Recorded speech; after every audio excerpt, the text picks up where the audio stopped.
Before Missouri's Civil War turned violent along the Kansas border, it was shaped somewhere else entirely. Not on a battlefield. Not in a town. But in Congress. The conflict that would eventually erupt into raids, reprisals, and guerrilla warfare didn't begin with gunfire. It began with compromise.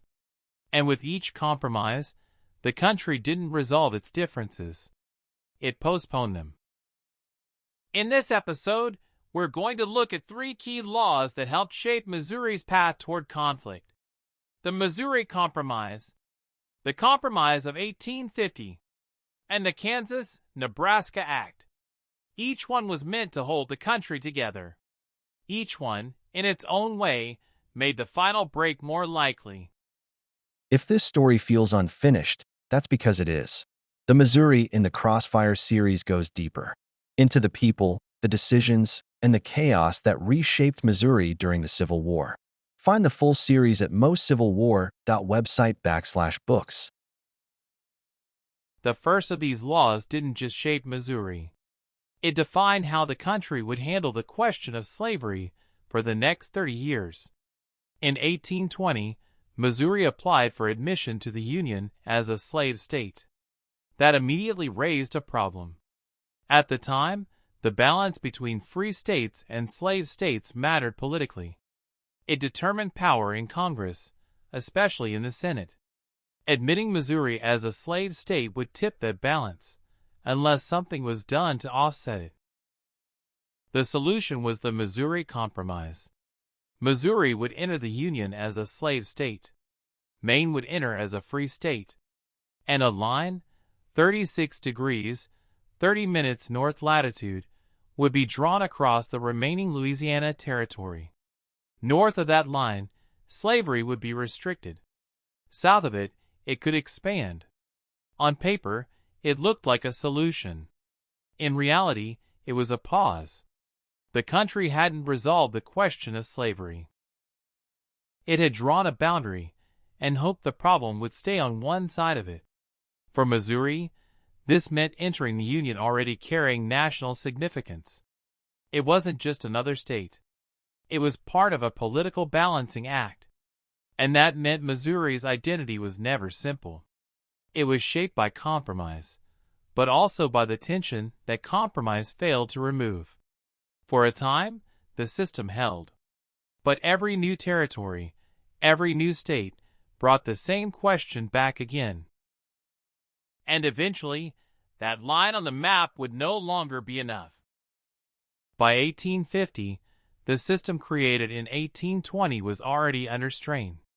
The United States had expanded westward, and new territories raised the same old question. Would they allow slavery or not? Once again, Congress stepped in with a compromise. The Compromise of 1850 did several things at once. California entered the Union as a free state. The fugitive slave law was strengthened, requiring that escaped enslaved people be returned, even from free states. And perhaps most importantly, the idea of popular sovereignty was introduced. Instead of drawing a line on a map, the question of slavery would now be decided by the people living in each territory.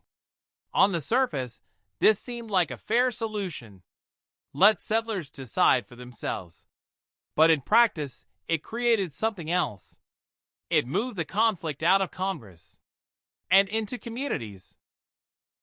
Instead of politicians debating slavery at a distance, the decision would now be made by the people who moved into these territories, people with strong opinions, strong motivations, and, increasingly, the willingness to defend those views.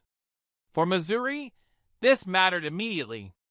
Missouri sat next to lands that would soon be organized into new territories, lands where the question of slavery would no longer be settled by lines, but by people. The issue was no longer abstract. It was getting closer. The question of slavery was no longer just political. It was becoming local.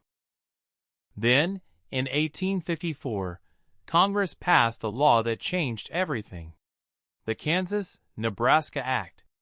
Proposed by Senator Stephen Douglas, the law organized the territories of Kansas and Nebraska and opened them to settlement.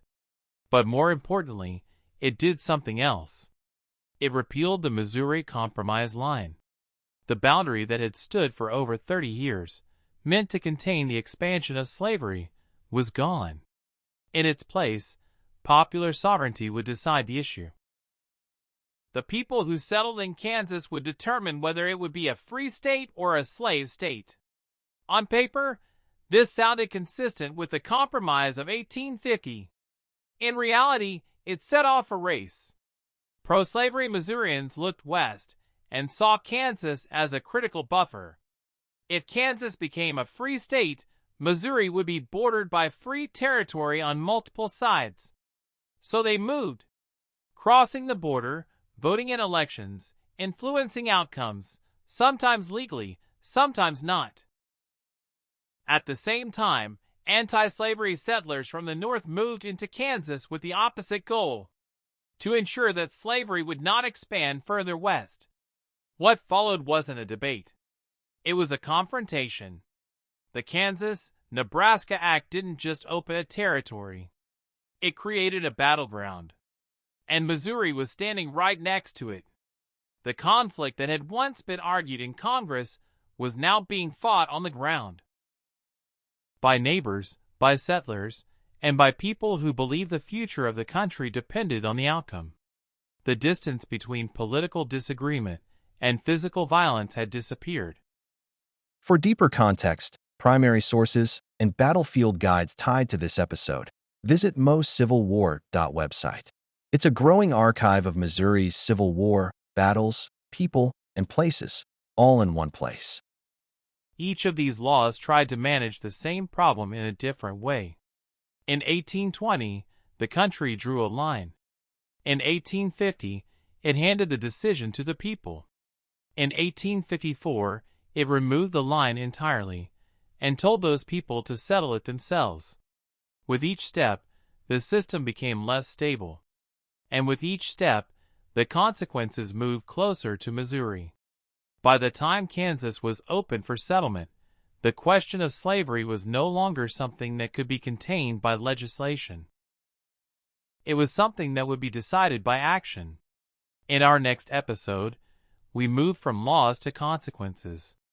We'll step onto the Kansas border, where elections were contested, towns were attacked, and neighbors turned on each other in a conflict that became known as Bleeding Kansas.